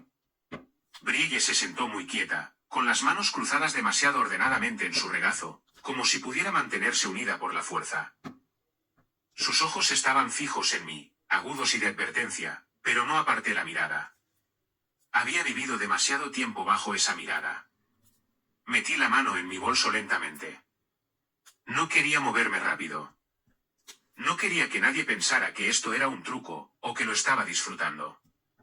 Saqué una carpeta simple, del tipo que compras en un paquete en la tienda de suministros de oficina, y la puse sobre la mesa frente a papá. El sonido al caer fue pequeño, pero en esa habitación se sintió fuerte. Papá la miró como si pudiera morderlo. La mano de mamá se apretó contra la encimera. La boca de la tía Tamsin se abrió ligeramente, como si quisiera hablar pero no pudiera encontrar una manera segura de hacerlo. Mi tío se removió en su silla. El tenedor de alguien tintineó contra un plato, olvidado. Mantuve mi voz tranquila a propósito. No fría. Solo firme.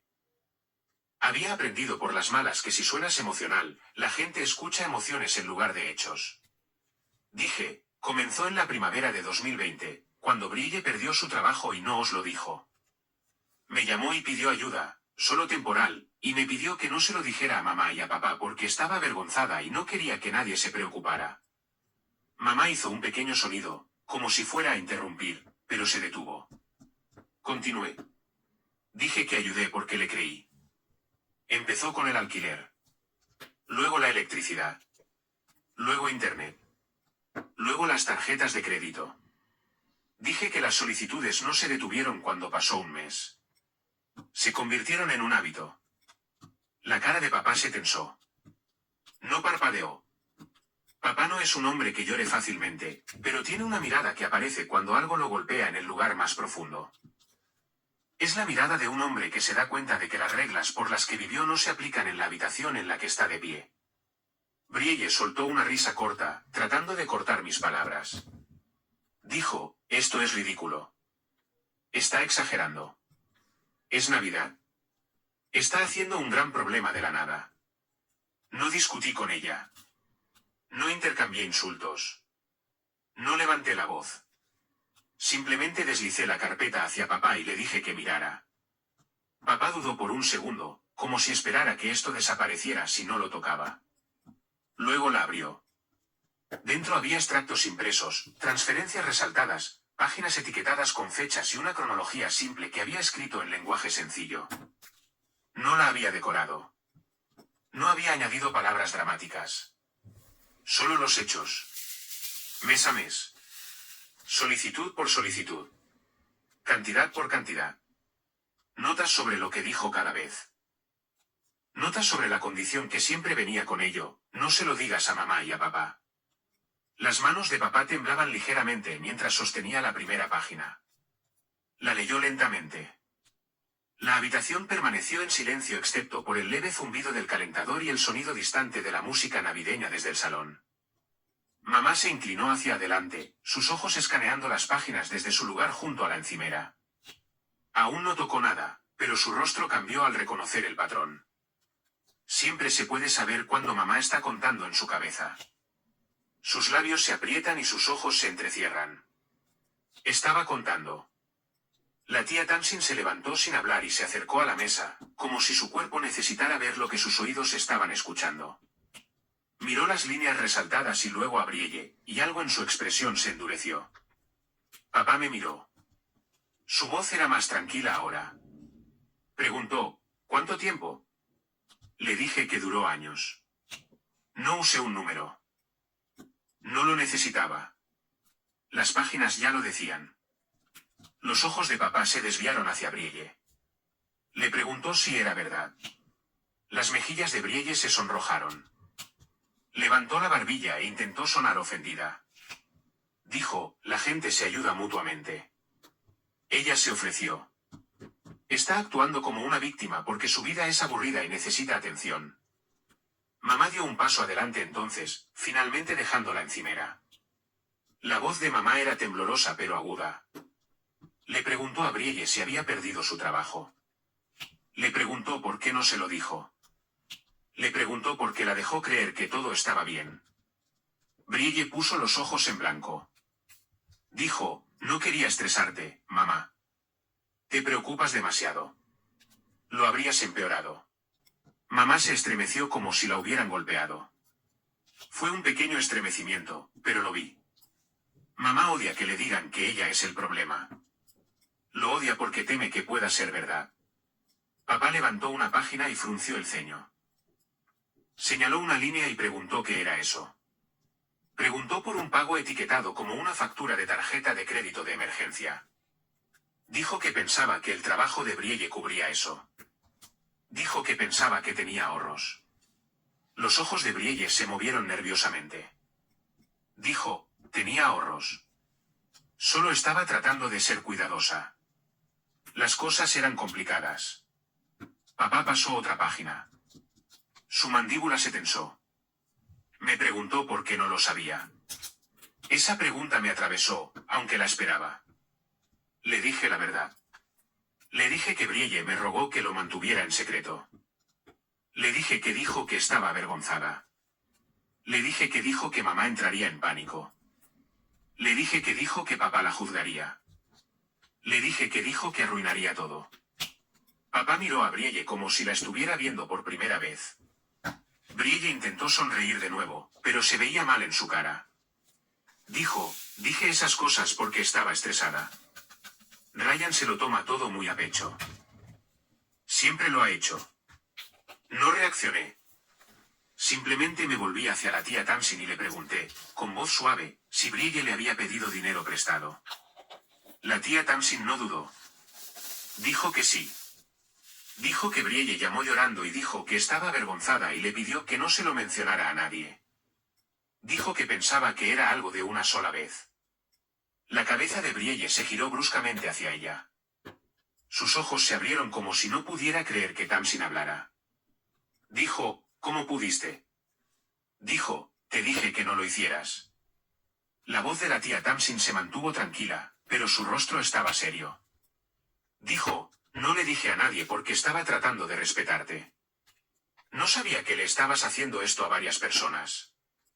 No sabía que estabas usando la misma línea con todos nosotros. Un murmullo recorrió la habitación, bajo e inquieto. Una de mis primas, de la edad de Kelsey, se movió y preguntó en voz baja si por eso Brielle le había enviado un mensaje de texto el año pasado. Dijo que Brielle le preguntó si podía pedirle dinero prestado y prometió que se lo devolvería pronto. Dijo que no lo hizo, pero que recordaba el mensaje porque se sentía extraño.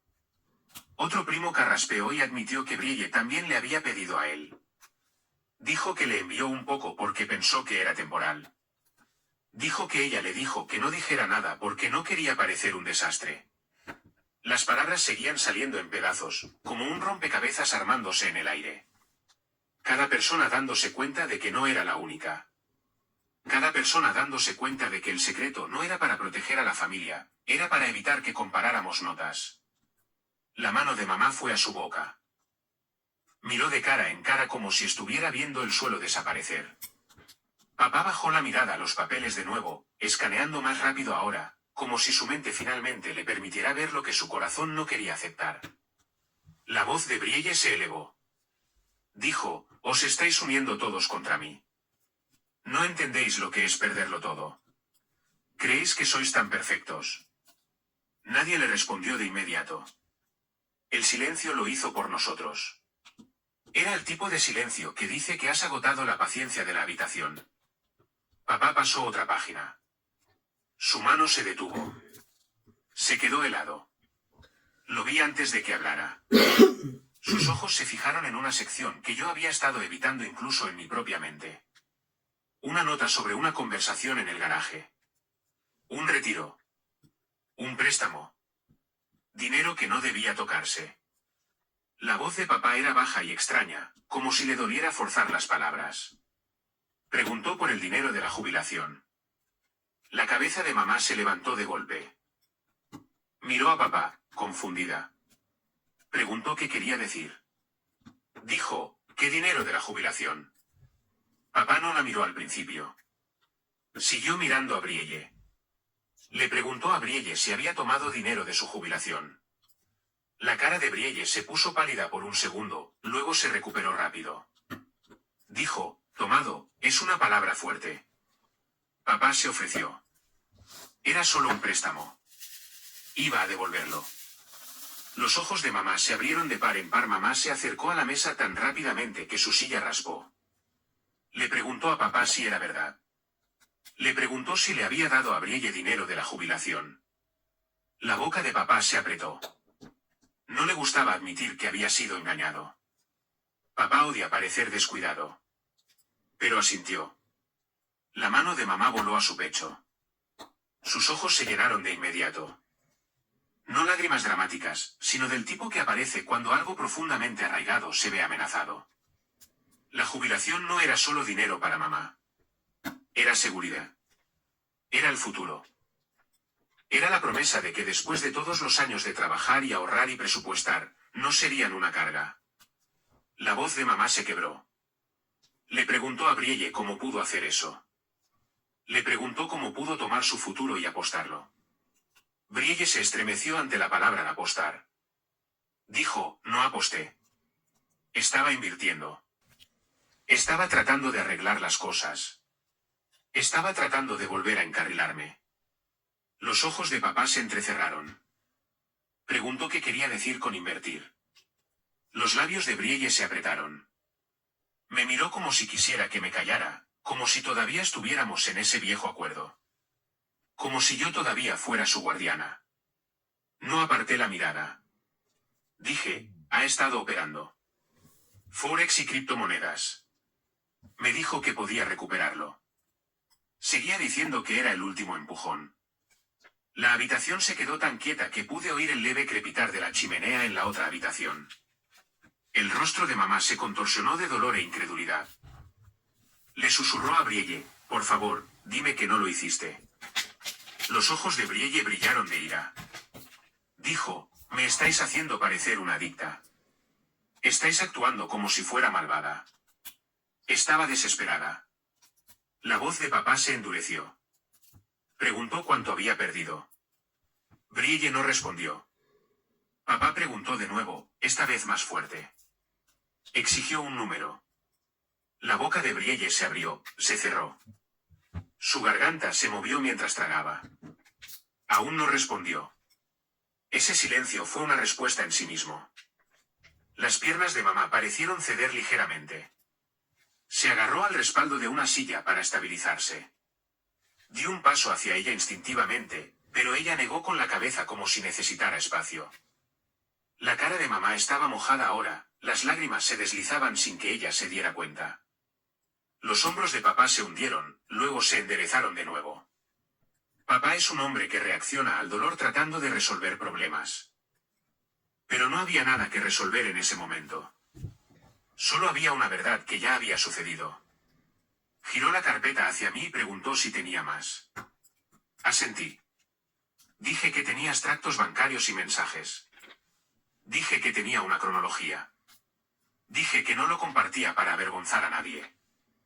Dije que lo traje porque no podía seguir cargándolo sola y no podía dejar que Brielle reescribiera la historia más tarde. Brielle se levantó de repente, su silla raspó ruidosamente. Espetó que estaba haciendo esto a propósito.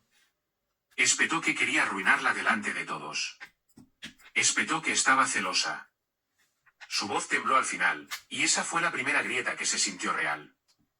No su ira practicada. No su sarcasmo. Miedo. La tía Tamsin habló de nuevo, tranquila y firme. Dijo, esto no son celos. Esto tiene consecuencias. Brielle la señaló, temblando. Dijo, tú no tienes derecho a hablar. No sabes lo que es estar bajo presión. Mi tío finalmente habló, su voz baja y decepcionada. Dijo, Brielle, tú también me pediste dinero.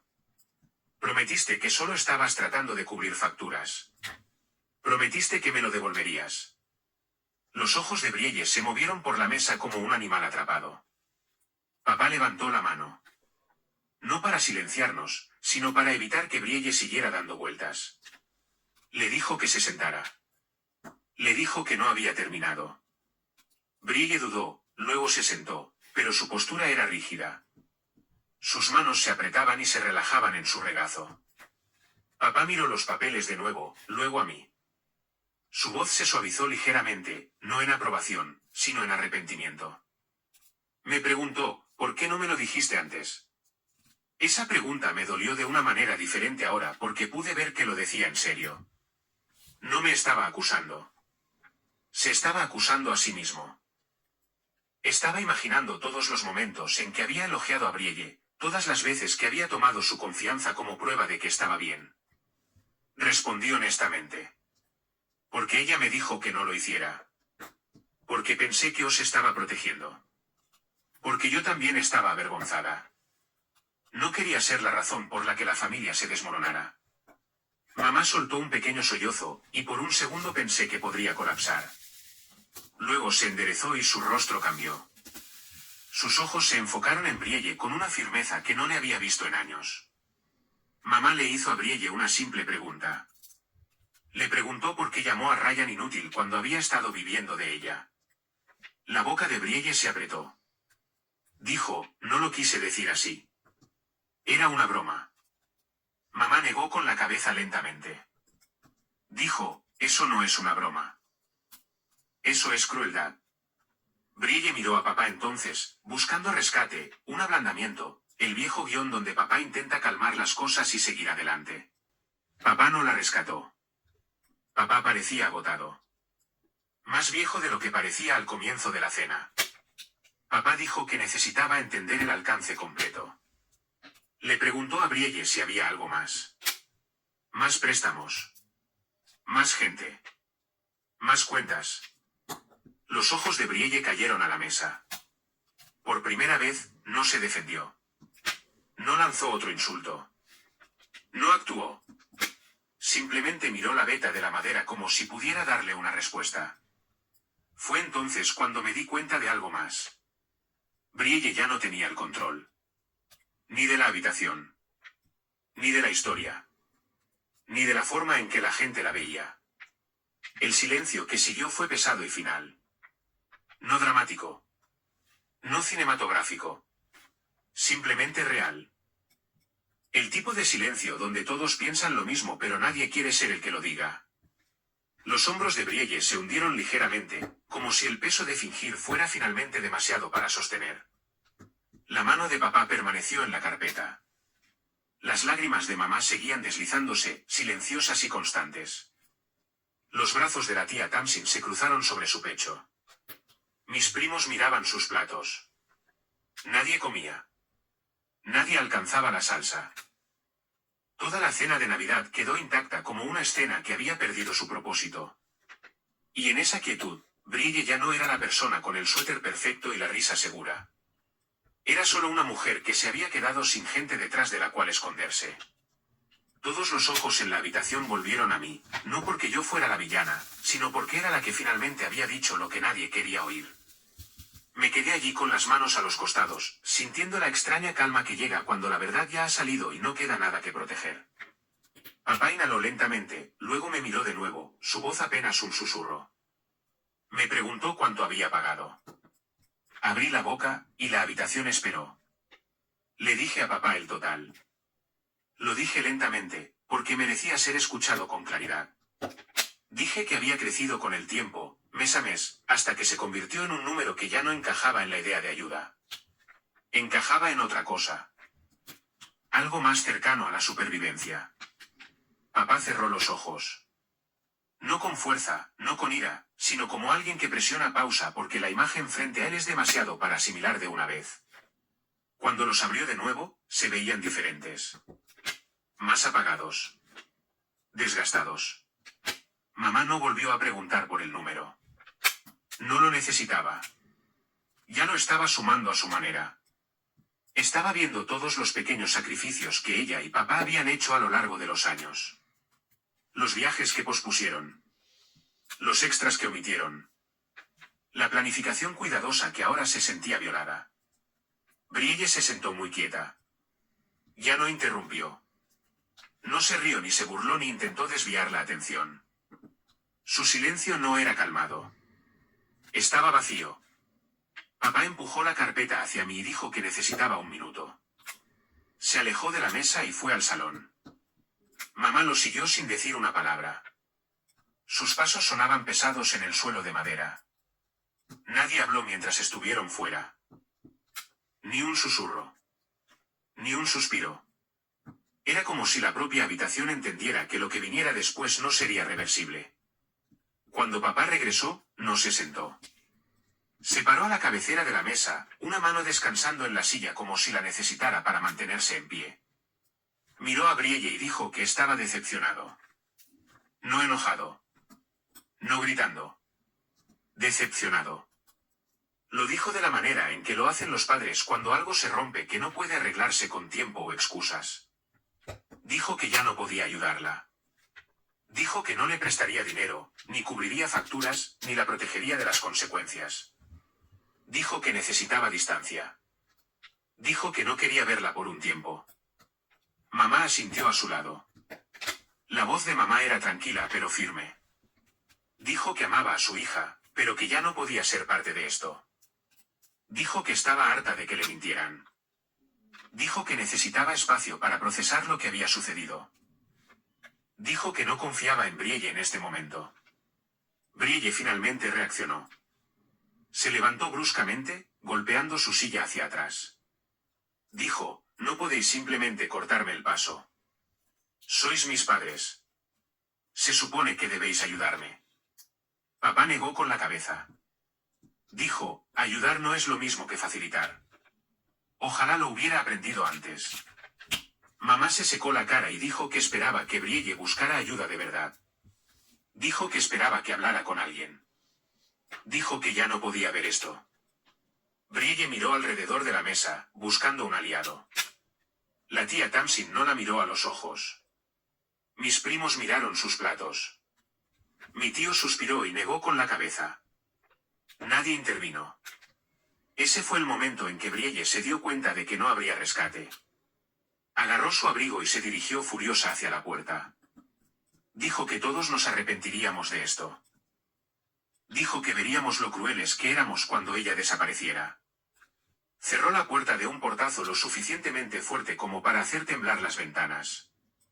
Las luces del árbol parpadearon silenciosamente en la esquina. La música navideña seguía sonando en la otra habitación, alegre y absurda. Nadie la persiguió.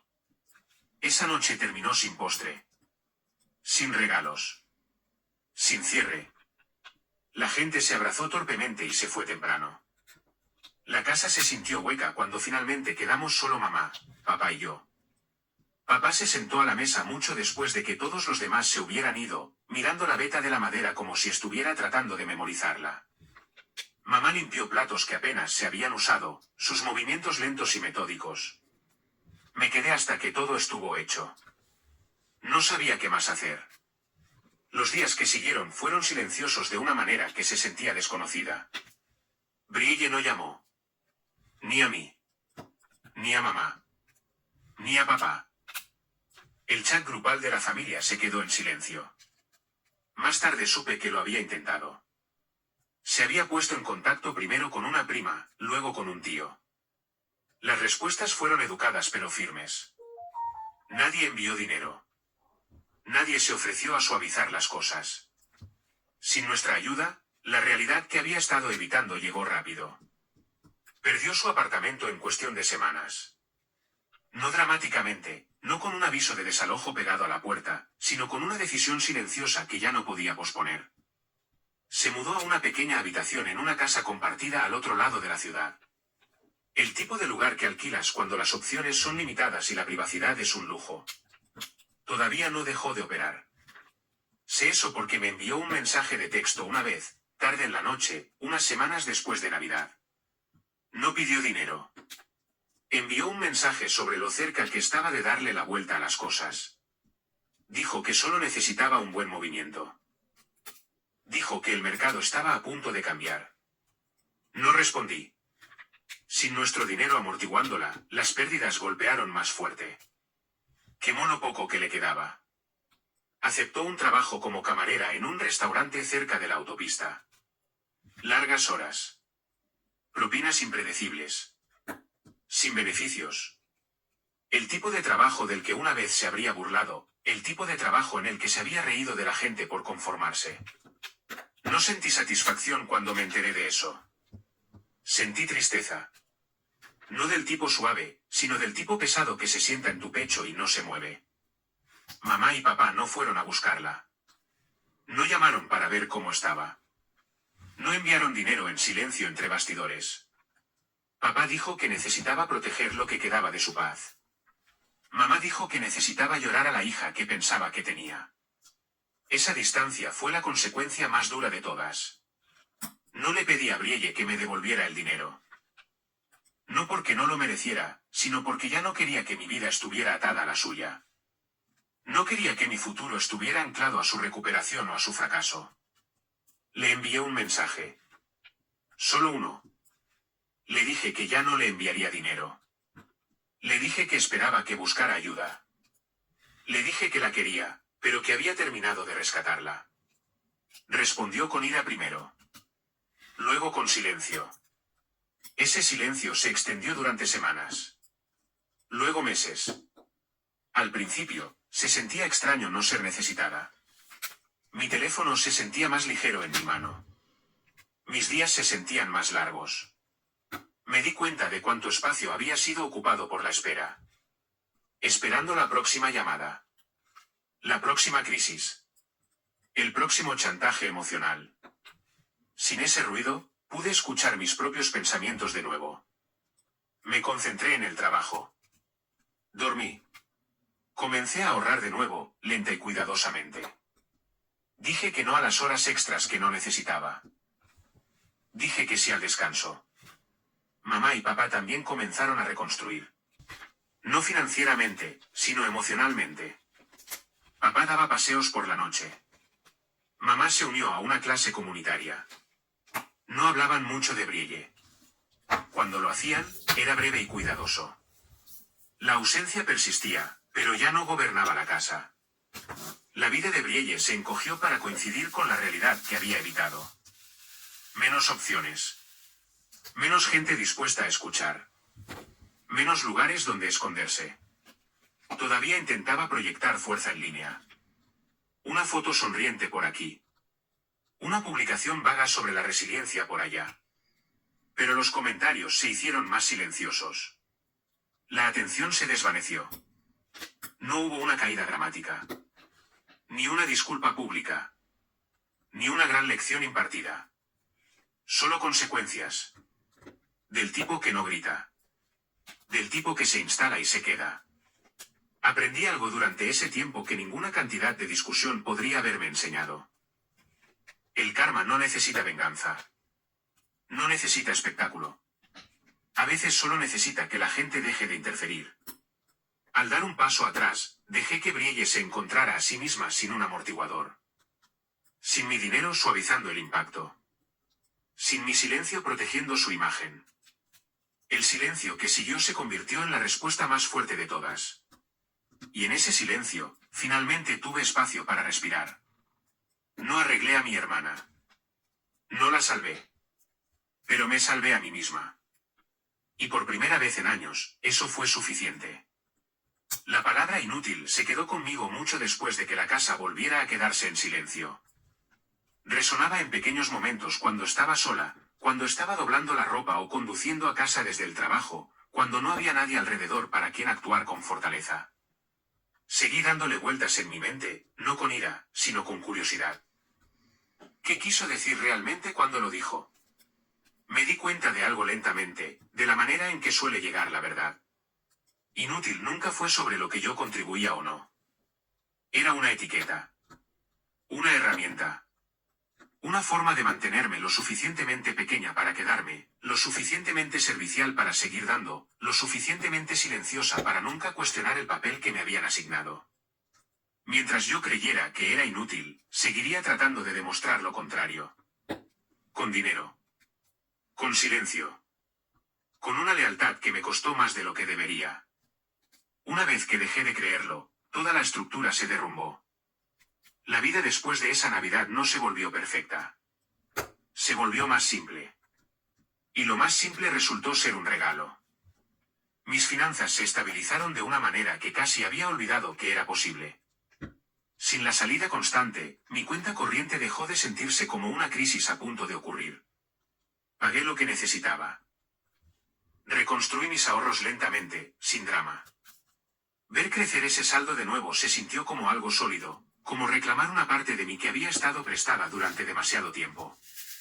En el trabajo, mi concentración regresó por completo. Dejé de dudar de cada pausa en mi concentración. Dormí mejor. Reí más fácilmente. Mi gerente notó la diferencia y me dijo que parecía más ligera. No expliqué por qué. Solo sonreí. Mamá y papá también cambiaron. No se convirtieron en personas frías. Se convirtieron en personas más claras. Dejaron de poner excusas por comportamientos que los lastimaban. Dejaron de suavizar los problemas solo para mantener la paz.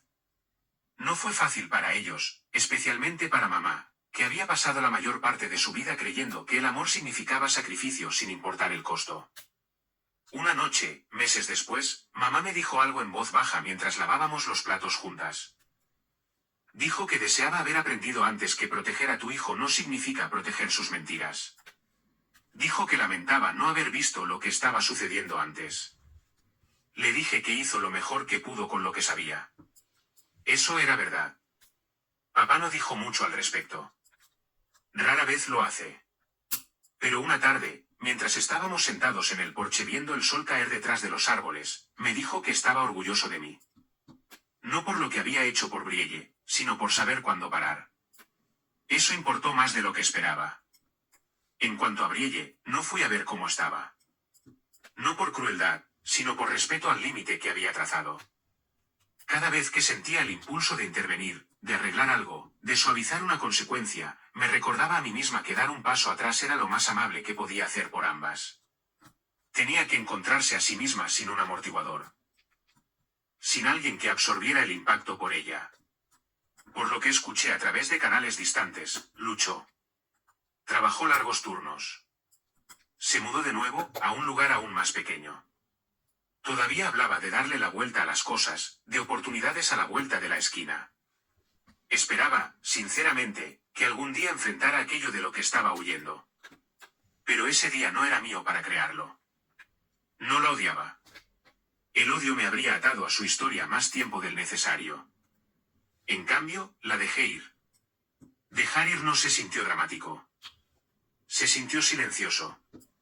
Se sintió como elegirme a mí misma una y otra vez de pequeñas maneras. Diciendo no sin explicar. Rechazando llamadas que se sentían inseguras. Confiando en que no necesitaba justificar mis límites a nadie que se beneficiara de romperlos. Aprendí que la familia no tiene un pase de por vida para hacerte daño. El amor no se mide por cuánto dolor estás dispuesto a soportar.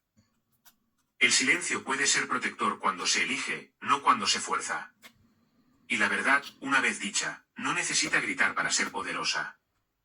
Si alguna vez te han dicho que eras demasiado o no lo suficiente para tu propia familia, recuerda esto. El silencio puede ser poder, y la verdad puede ser la venganza más ruidosa. Muchas gracias por escuchar mi historia. Tengo mucha curiosidad por saber desde dónde estás escuchando y qué significa la integridad para ti. Así que, por favor, comparte tus pensamientos en los comentarios a continuación. Sí.